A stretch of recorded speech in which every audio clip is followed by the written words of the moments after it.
Hi guys! Welcome to my vlog! Ngayon, pupunta naman tayo dito sa Avilon Zoo, isa sa pinakamalaking zoo sa Pilipinas, located at Rodriguez Rizal. 7.5 hectares nga pala ang zoo na to guys. Napakalawak niya talaga. Sa bungad pa lang ay meron na agad mga kainan kaya hindi kayo magugutom.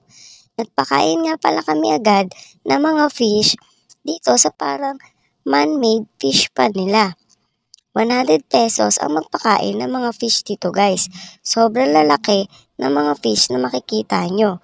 Medyo safe naman dahil alalayan naman kayo ng mga staff ng Avilon. Then, meron nga palang mini garden dito guys. Nagpa-picture ako dito. Meron silang mga duyan-duyan at talaga namang nakaka-relax. Napaka-peaceful ng area na to guys. Isa ito sa mga nagustuhan ko.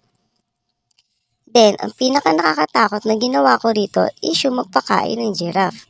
O, di ba? Binigay ko na lang sa kanila yung stick kasi nga natatakot talaga ako, guys. Ang likot-likot ng camera ko. Sorry po. Kaya ang ending, sila na lang ang nagpakain. 100 pesos ang binayaran nila dyan, guys. Sumunod naman na ginawa namin is yung magpakain ng mga black bear. Medyo natatakot ako, pero nagawa ko pa rin naman siya guys. Dalawa yung makikita niyong black bear dito. Ang kinakain nila ay mga fruits and vegetables.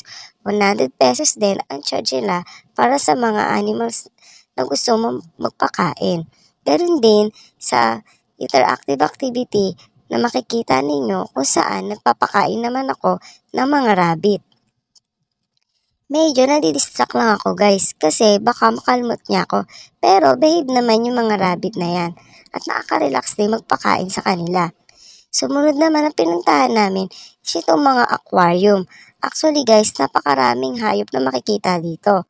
May mga tigers, birds, lions, fish, amphibians, reptiles, pero maliit na area lang yung pinakita ko. Maganda rin magpa-pictures dito sa parang yellow snake na yun.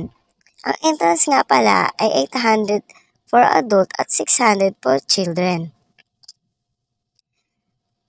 Located ito sa Sitio Bulod, Barangay San Isidro, Rodriguez, Rizal. Mag-e-enjoy ang mga kids dito guys. Kaya puntahan nyo na. Dahil napakalawak ng area, open sila 8 a.m. to 5 p.m. Yun lang po.